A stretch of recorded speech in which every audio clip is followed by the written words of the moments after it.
Di dataran Tanah Gayo, hiduplah seorang putri raja bernama Putri Pukes. Sang putri menyukai seorang pangeran dari kerajaan lain. Semula, kedua orang tuanya tidak merestui, karena negeri tempat tinggal pangeran itu jauh. Namun, karena kegigihan Putri Pukes dan sang pangeran, orang tua sang putri pun merestui dan menikahkan mereka. Setelah menikah, tibalah saatnya Putri Pukes harus menyusul suaminya, pun pamit kepada orang tuanya untuk pergi ke kerajaan suaminya. Orang tua Putri Pukes sangat bersedih, tetapi mereka harus melepas anaknya itu pergi. Pergilah, nak, bersama para pengawal. Namun, satu hal yang harus kau jaga, begitu melangkahkan kaki keluar dari kerajaan ini, sekalipun janganlah menoleh lagi ke belakang, pesan orang tuanya. Putri Pukes pun berangkat bersama para pengawalnya. Di tengah jalan, ia selalu teringat akan orang tuanya dan sangat merindukan mereka. Karena ia terlalu bersedih, tanpa sengaja ia menoleh ke belakang. Tiba-tiba, datanglah petir menyambar dan hujan yang sangat lebat. Putri Pukes dan rombongannya berteduh di dalam sebuah gua. Di dalam gua, Putri Pukes berdiri di sudut gua untuk menghangatkan tubuhnya yang kedinginan. Perlahan, sang putri merasa tubuhnya mengeras. Putri Pukes sangat terkejut dan menangis. Ternyata tubuhnya menjadi batulah menyesal karena tidak mengindahkan pesan orang tuanya. Seharusnya, lah tidak menoleh ke belakang selama perjalanan. Setelah merasa cukup lama beristirahat dan hujan mulai reda, mereka berniat melanjutkan perjalanan. Para pengawal pun memanggil sang putri. "Tuan Putri, hujan sudah reda, mari kita melanjutkan perjalanan." Panggil para pengawal. Berkali-kali mereka memanggil, tetapi tetap tidak terdengar jawaban. Para pengawal pun menghampiri tempat Putri Pukes berdiri. Mereka terus memanggil, tetapi sang putri diam saja. Saat melihat dengan jelas, para pengawal sangat terkejut karena tubuh Putri Pukes telah mengeras dan menjadi batu. Sampai sekarang, batu Putri Pukes masih bisa dilihat. Bentuknya membesar di bagian bawah, tetapi bentuk sanggul dan kepala sang putri masih bisa dikenal. Menurut kepercayaan penduduk, batu tersebut membesar di bawah karena Putri Pukes terus menangis yang menyebabkan air matanya menumpuk di bawah. Sementara itu, karena hujan yang sangat lebat, terbentuklah danau di kawasan itu.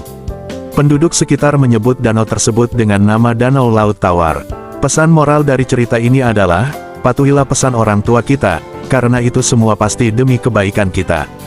Konon, di tengah hutan belantara Aceh, hiduplah sekawanan burung paraket yang hidup damai, tentram, dan makmur. Kawanan burung tersebut dipimpin oleh seorang raja paraket yang bernama Siparkit. Suatu hari datanglah seorang pemburu yang berniat menangkap mereka dengan cara memasang perekat. Siparkit mengetahui niat jahat pemburu dan memberitahukan pada seluruh kawanan burung untuk berhati-hati. Saat burung-burung itu keluar dari sarangnya untuk mencari makan, mereka tarekat pada perekat si pemburu. Mereka berusaha melepaskan diri tetapi sia-sia.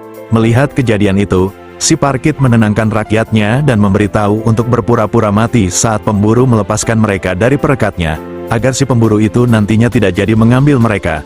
Ternyata cara itu dapat mengelabui si pemburu dan saat lengah, kawanan burung tersebut melarikan diri.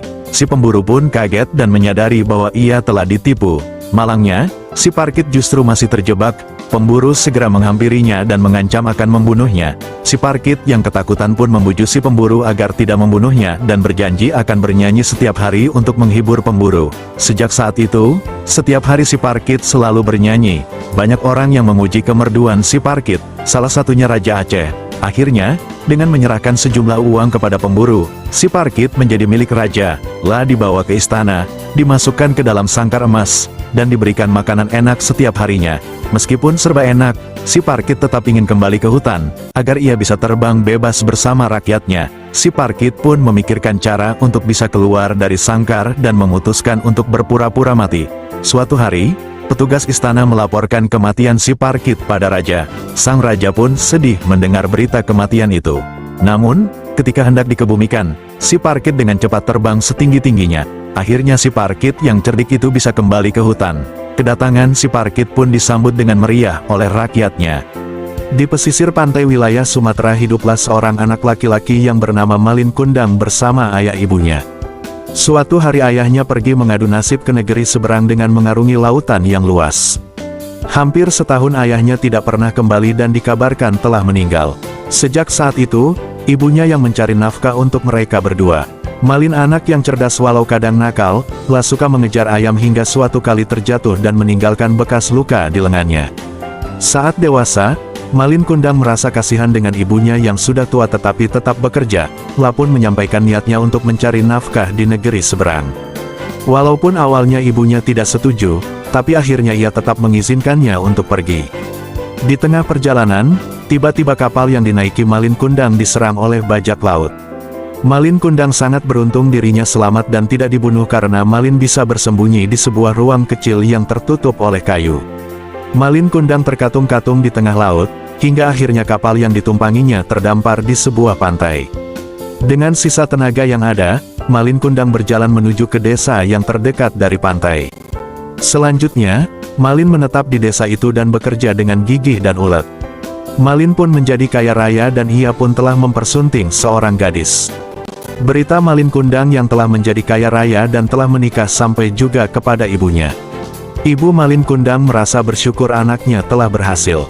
Suatu hari Malin dan istrinya melakukan pelayaran ke kampungnya dengan kapal yang besar dan indah disertai anak buah kapal serta pengawalnya.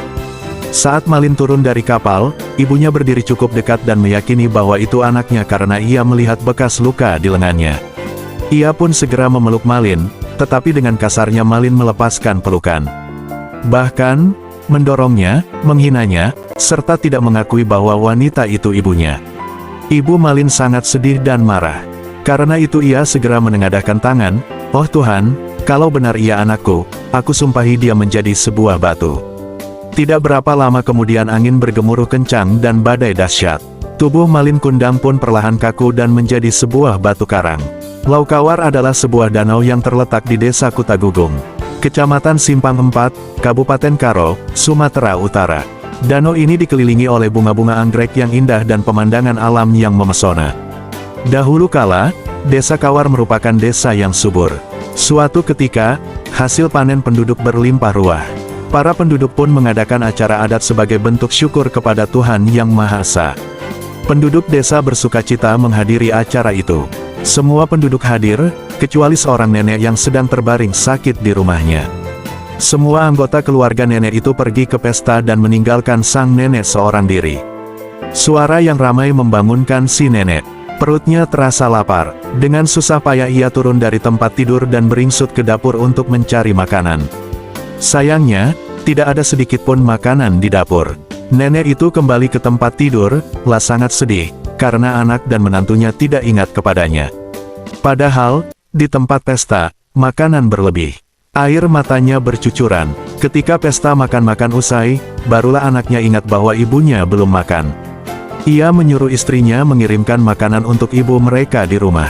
Istrinya segera membungkus makanan dan menyuruh anaknya mengantarkan makanan itu. Di perjalanan ke rumah nenek, si anak merasa lapar, lah pun menyantap makanan untuk neneknya, lalu membungkusnya kembali. Setelah mengantar makanan, anak itu kembali lagi ke tempat pesta. Si nenek sangat senang ketika cucunya datang membawa makanan. Namun, ia terkejut saat membuka bungkusan tersebut. Isinya hanyalah sisa-sisa makanan yang menjijikan. Si nenek sangat sedih, air matanya berlinang. Dalam kesedihannya, lah berdoa kepada Tuhan. "Ya Tuhan, betapa durhakanya mereka kepadaku. Berikanlah pelajaran yang setimpal kepada mereka." Doanya, tak lama kemudian, terjadilah gempa bumi yang dahsyat. Petir menyambar dan guntur menggelegar. Hujan turun begitu derasnya. Penduduk yang menyelenggarakan pesta rakyat berlari dengan panik sambil menjerit ketakutan. Namun, hujan semakin deras. Dalam sekejap, desa Kawar pun tenggelam. Tak ada seorang pun selamat. Desa yang subur dan makmur itu telah berubah menjadi sebuah danau besar yang digenangi air. Danau tersebut disebut dengan Laukawar. Pesan moral dari cerita ini adalah, dalam keadaan apapun kita harus selalu berbakti kepada orang tua, jangan durhaka apalagi sampai mengabaikannya.